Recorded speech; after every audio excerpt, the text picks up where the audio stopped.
Allá el presidente Donald Trump con Melanie, Barack Obama con Michelle, el de México Rafael Peña Nieto, es así, no pude averiguar el nombre de la esposa.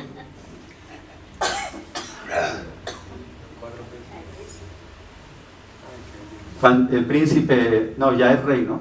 Felipe, con la esposa, y esta señora que es interminable, yo desde que estoy niño, siempre la veo igualita, tiene como 200 años, eso no. Isabel de Inglaterra. Aquí está, ¿quién? Otra vez Felipe, con la esposa, pero mire lo que está haciendo la esposa. Sí, pero ¿cómo se llama eso? Rendición. Eso es una venia que significa, o significaba, digámoslo así para que no haya peleas, adoración. Adoración, esa reverencia es de adoración. Y si ustedes buscan, lo anotan, Hechos capítulo 10, versículos 25 y 26. Hechos capítulo 10, versículos 25 y 26. Ahí está hablando de Pedro y de Cornelio. ¿Cornelio era qué? Centurión. Era un centurión romano, creo. Sí. Bueno, hay cosas que no tengo tiempo de verlas todas, pero era como un centurión romano. Entonces, Pedro, que según la Iglesia Católica, Pedro fue el primer papa, ¿cierto? Bueno, entró Pedro a la casa de Cornelio, lo voy a decir con palabras, no como está en el texto.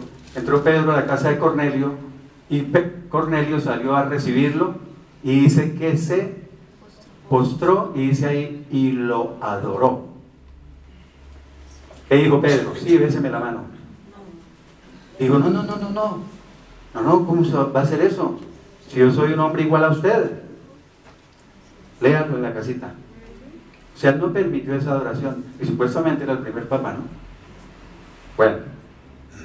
Apocalipsis 19:10 también lo pueden anotar. Apocalipsis capítulo 19, versículo 10. Aquí la cosa es peor porque es un ángel. O sea, Juan llega y se le postra al ángel para adorarlo. Y un ángel se supone que es superior a un hombre, ¿cierto? Y sin embargo el ángel, ¿qué dijo? No haga eso. Yo soy un consiervo suyo. ¿Qué es consiervo? O sea, soy un siervo igual a usted. Le dijo, adore a Dios. Le dijo, adore a Dios. O sea, ¿qué está queriendo decir? Que eso sí era un signo de adoración. Y está diciendo, le llamó la atención el ángel, le dijo, adore a Dios. Entonces aquí están adorando a este señor. El otro es ¿quién? Carlos. Era príncipe, rey, el ex esposo de Lady Di. Así con chismecito, que yo soy bien chismoso. La que está ahí es Camila Parker, que era la amante mientras él era el esposo de Lady Di. Y después se casó con ella. Eso salió en todos los periódicos, o sea, no estoy diciendo nada. Bueno, sigamos. Michelle Bachelet es la de Chile. Hasta Putin de Rusia. Otra vez aquí, pero mire, aquí es Benedicto. Este es Benedicto. Ahí sí era el rey Juan Carlos, ¿no? Con la esposa también allá. Y mira allá Felipe con Benedicto también. Y esos predicadores hoy en día, antiguamente era el apóstol, el profeta, el doctor, ¿sí me entiende? No, ahora ya es el reverendo. Ya hay muchos pastores que son reverendo tal. O sea, hágame la reverencia. Bueno, seguimos. Mira, hasta Fidel Castro. Maduro. Este fue guerrillero, ¿no? El presidente, expresidente ¿de dónde? Uruguay o Paraguay. Bueno, en todo caso, que ya ha estado metido aquí incluso en el proceso de paz en Colombia. También. Allá el hermano de Fidel Castro, ¿que es quién? Y se me olvidó el nombre. En todo caso, el hermano de Fidel Castro. Raúl Castro. Arriba, con Macri, el presidente de Argentina, ese llevó toda la familia. La primera canciller alemana, Angela Merkel, ¿cierto? Este es un embajador de Guatemala, no supe de cuándo, un embajador de Guatemala presentándole las credenciales ante el Papa. Y allá, Cristina Fernández de Kirchner, es la Argentina. Entonces pregunta uno, ¿por qué todos tienen que ir a presentarse ante él cuando los nombran de presidentes? ¿Y por qué todos los embajadores tienen que ir y tal? ¿Y por qué tienen que ir y postrarse como si fuera el emperador mayor? ¿O es que es el emperador mayor? Sí, como en el Imperio Romano, los emperadores. No, es que no lo duden. Versículo 3. Luego el ángel me llevó en el espíritu,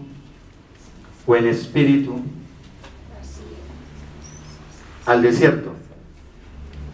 Y allí vi a una mujer sentada sobre una bestia de color escarlata, que estaba llena de nombres de blasfemia. De una vez digamos esto. Y que tenía 7 cabezas y 10 cuernos. Nosotros vimos ya muchísimo sobre los cuernos.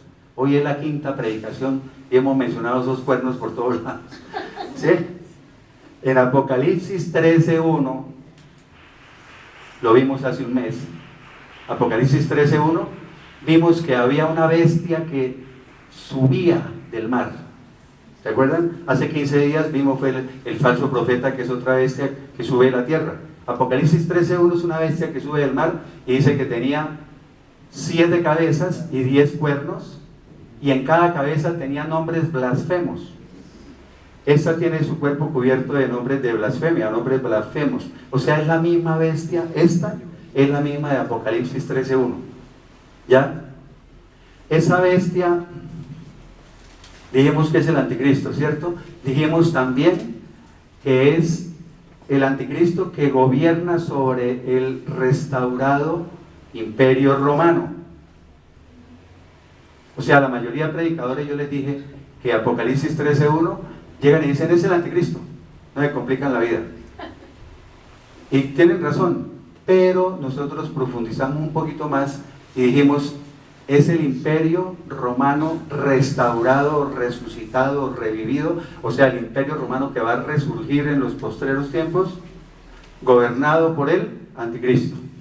Bueno, y la mujer, dijimos que es una ciudad, es Roma, pero la mujer también es un sistema religioso.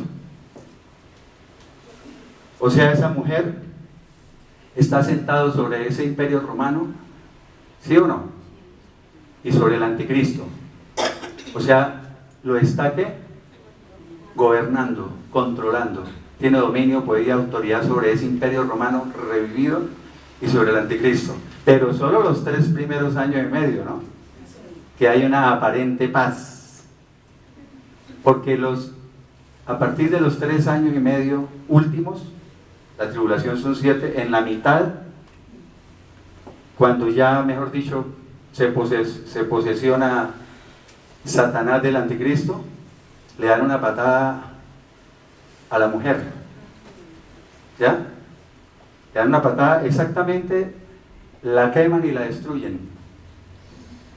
Porque recuerden que no es una mujer, ¿no? Es una ciudad y es un sistema religioso.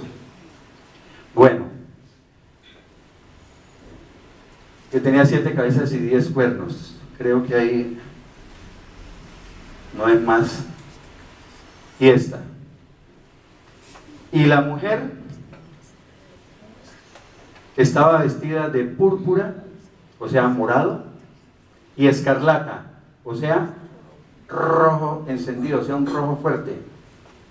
Y estaba adornada con oro, piedras preciosas y perlas, y tenía en la mano una copa de oro llena de abominaciones, o sea, llena de porquerías y cosas detestables, y de la inmundicia, o sea, las impurezas de su fornicación, de su inmoralidad.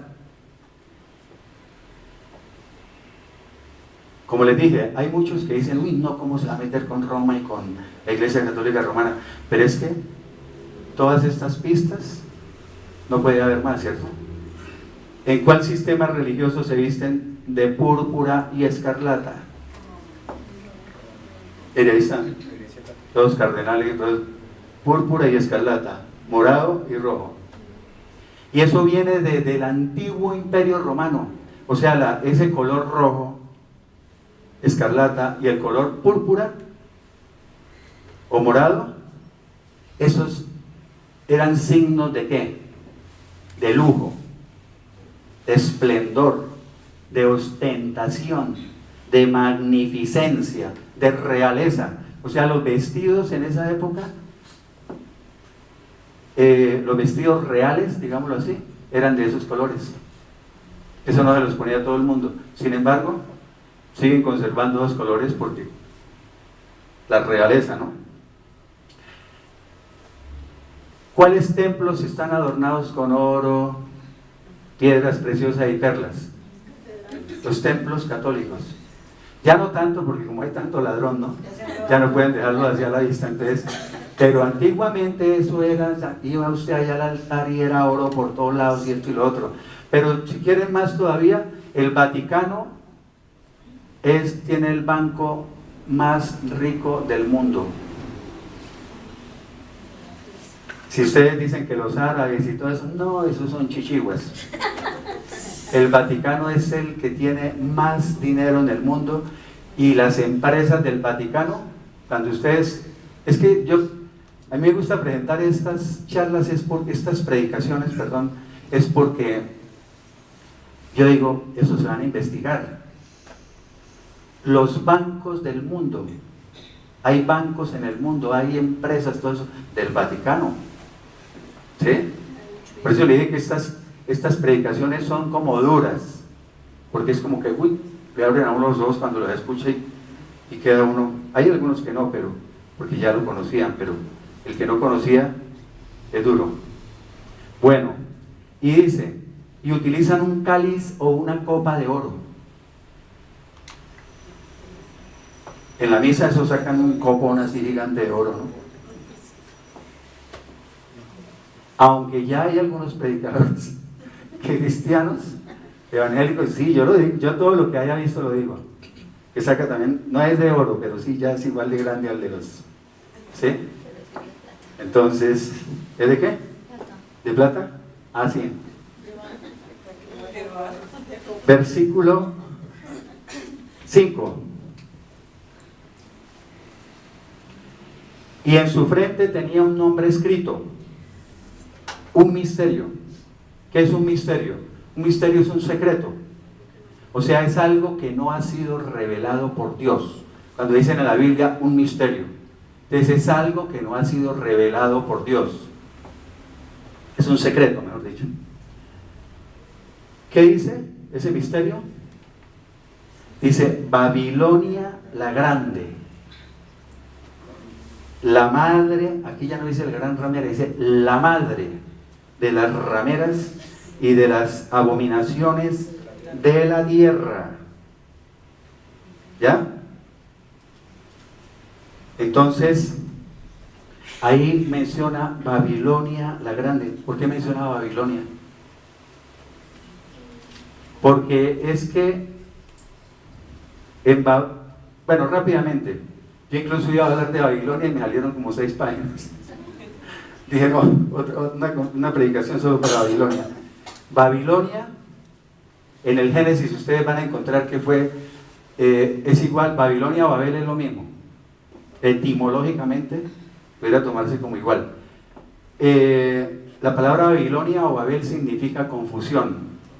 Babilonia fue fundada ¿por quién? Por Nimrod.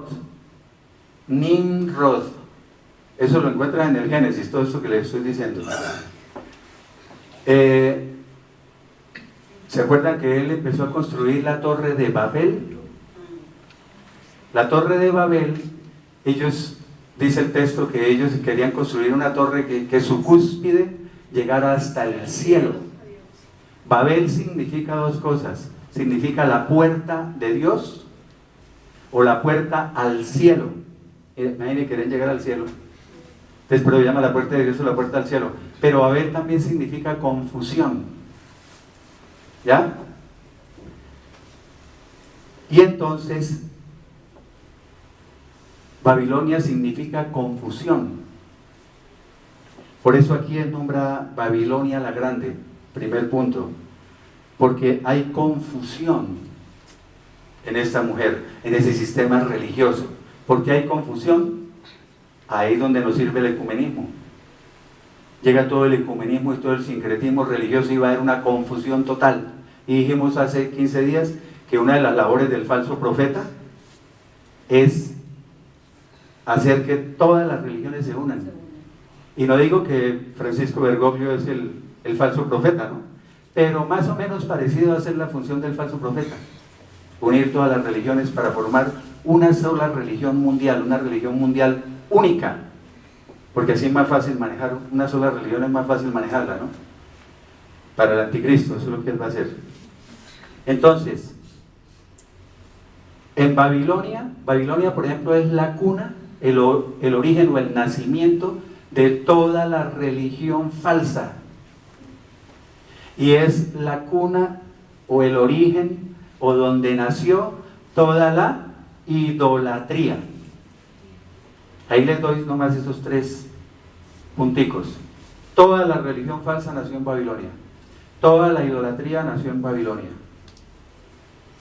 ¿Y dónde nació la religión católica? Se lo voy a decir, no pensaba decirlo.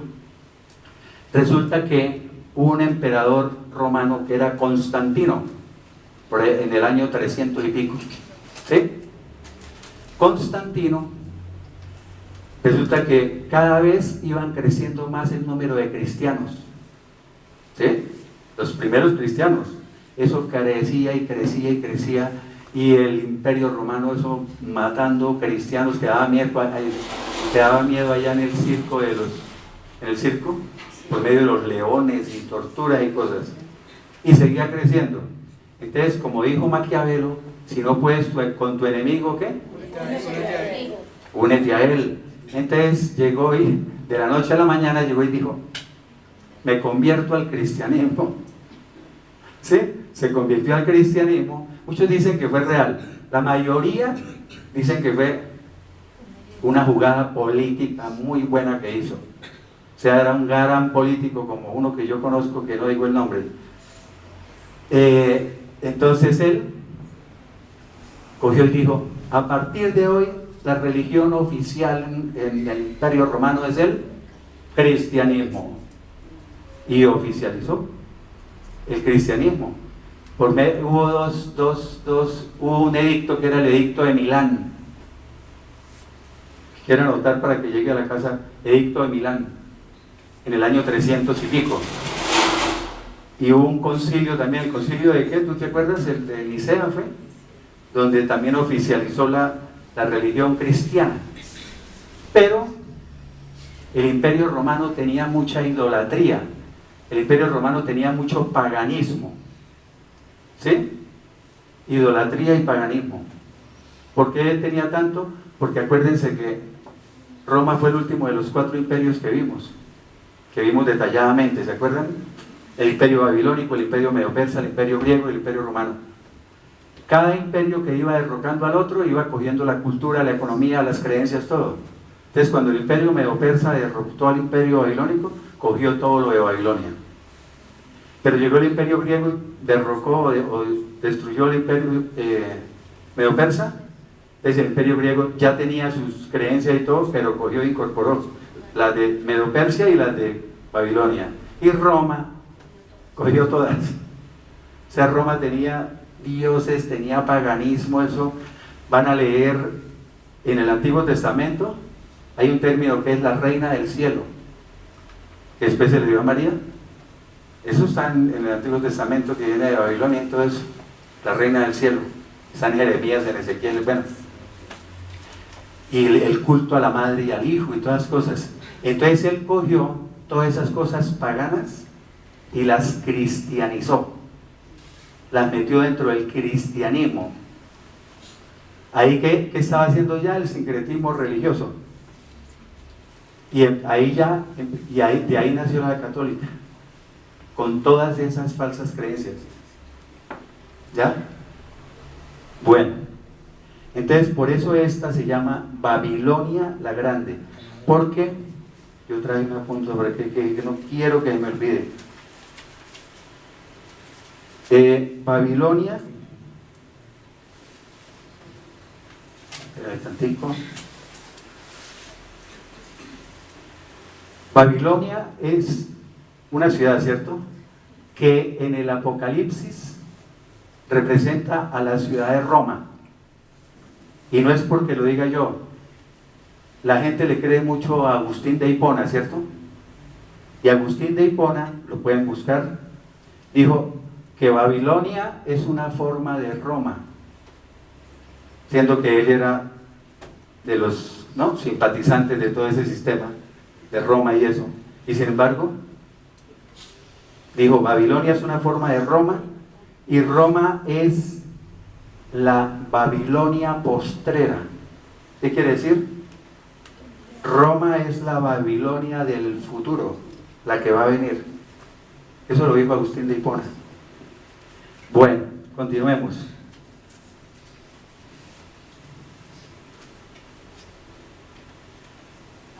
No, ahí continúa. ¿Qué quiere decir las abominaciones de la tierra? Cuando dicen las abominaciones, pueden ser cosas detestables, pueden ser cosas así, pero en el contexto que estamos viendo es idolatría. ¿Ya? Versículo 6. Y vi a la mujer ebria, o sea, borracha, ¿cierto? ¿De qué? De la sangre de los santos, o con la sangre de los santos estaba ebria. Bueno, y de la sangre de los mártires de Jesús. Aquí algunos dicen, eruditos, ¿no?, que la sangre de los santos son los santos del Antiguo Testamento, y los mártires de Jesús se refiere a los santos del Nuevo Testamento. Bueno, y entonces, ¿qué tiene que ver esto de que estaba borracho con la sangre de los santos y de los mártires? Entonces pregunto, ¿cuál sistema religioso es el que mató millones y millones de personas? ¿Quién lo dice? ¿Quién mató millones de personas? Y les voy a decir exactamente cuándo. En el circo romano no fue la religión católica, porque ahí en el circo romano pues todavía no estaba oficializada. Murieron en el circo todos esos cristianos primitivos, pero ya era ¿quién? Roma. O sea, Roma siempre presente. Pero cuando llegó lo que llaman el Santo Oficio, ¿saben qué es el Santo Oficio? La Santa Inquisición. ¿Se han oído hablar de la Santa Inquisición, no? Si no, entonces llegan hoy y leen para que a los 10 minutos digan no leo más. La cantidad de muertos, y ahí sí digámoslo, que la religión católica hizo, mató millones de personas. ¿En nombre de quién? En nombre de Dios. Todo el que no estuviera de acuerdo con la autoridad papal lo pelaban. Todo creyente a la hoguera, a la guillotina, a lo que fuera. Las máquinas de tortura que uno ve pues en diapositiva y todo eso, ¿no?, por internet, las máquinas, los museos donde están las máquinas de tortura que utilizaron en la Inquisición, es impresionante. Yo alcancé a poner como 7 y dije no, las ven y ahí sí no vuelven, a los 15 días no vuelven. Dije, no, eso nos corrió. Impresionante, ¿verdad? Todos los creyentes que hubo, todos los creyentes en Cristo, porque en la Inquisición cayeron incluso cristianos de la Reforma Protestante. ¿Se acuerdan de la Reforma Protestante, no? De Martín Lutero y todos esos reformadores. Ahí cayeron muchísimos cristianos también de esos, en la Santa Inquisición, o sea, asesinados. ¿Cómo?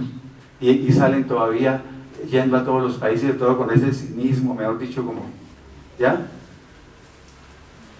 Bueno, entonces, pero también se refiere a la sangre de los que van a morir durante la tribulación, los santos que van a morir durante la tribulación, los que dijimos que se van a convertir durante la tribulación, que no alcanzan a irse con nosotros en el arrebatamiento, que se quedan y se convierten durante la tribulación. Versículo 7. Pero el ángel me dijo, ¿por qué te asombras? ¿Ya? Yo te diré cuál es el misterio de la mujer y de la bestia que la lleva, la cual tiene las 7 cabezas y los 10 cuernos. La bestia que has visto era y no es. ¿Sí? Perdón. Sí. Vamos a hablar de la bestia de los 7 cabezas y los 10 cuernos. La bestia que has visto, ¿quién es esa bestia? Ya lo dijimos. El anticristo. Apocalipsis 13:1. Es el anticristo. La bestia que has visto era y no es. Cuando uno lee por primera vez, era y no es. Era quiere decir pasado, ¿cierto? Vivía, existía o estaba. Y no es, perdón, y es. Perdón, era y no es. Entonces en el presente no es. O sea, ya no es, ya no existe, ya no está viva. Murió, digámoslo así. Era, existía y no es. Murió. Yo les dije que cuando vimos Apocalipsis capítulo 13, versículos 3 y 4, hace un mes que vimos el anticristo, vimos Apocalipsis 13 del versículo 1 al 10, y Apocalipsis 13 versículos 3 y 4 decía que el anticristo recibe una herida mortal, una herida de muerte que fue correcto, Rosalba, ay, gracias, que fue sanada. O sea, ya se murió el anticristo y de pronto aparece que no, sano completamente. Entonces decía que en esos versículos decía que la gente al ver eso, dice, se asombran, se van a maravillar, y que incluso van a decir que no, ¿quién puede con este? ¿Quién puede contra la bestia? Nadie. Imagínense un muerto que resucita. Entonces dijimos que podía ser que muere y que resucita, o que sea que algo falso, como sea, ahí se refiere a eso. Era, estaba vivo, y no es, o sea, murió, digámoslo. Y está para subir del abismo e ir a la perdición. El anticristo va a ir a la destrucción, ¿no? Está para subir del abismo, ¿qué quiere decir? ¿Se acuerda que en Apocalipsis capítulo 13, versículo 1, yo les dije que esa escena es a los 3 años y medio de la tribulación? Cuando él sale ¿de dónde? Del mar. Pero también vimos que el mar también es una figura del abismo, lo dijimos. O sea que ahí en Apocalipsis 13:1 dice que sale del mar, pero se está refiriendo ahí al abismo, sale del abismo. ¿Por qué se cree entonces que muere el anticristo, va al abismo, Satanás se posesiona de él porque entra en él, y después ya cuando, entre comillas, o sea, resucita, ya viene, es Satanás en él? Y Satanás siempre le ha gustado la adoración, por eso era que quería darle golpe de estado a Dios Todopoderoso, ¿no? Dice, subiré y seré como el Altísimo, porque él quería adoración.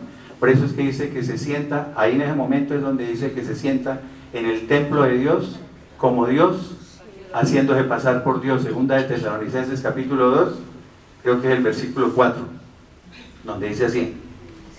Y ahí donde los judíos entonces ya y pone a que incluso adoren a quién, a la imagen de él ahí en el templo, una imagen que habla. Bueno, dice, y los moradores de la tierra, aquellos cuyos nombres no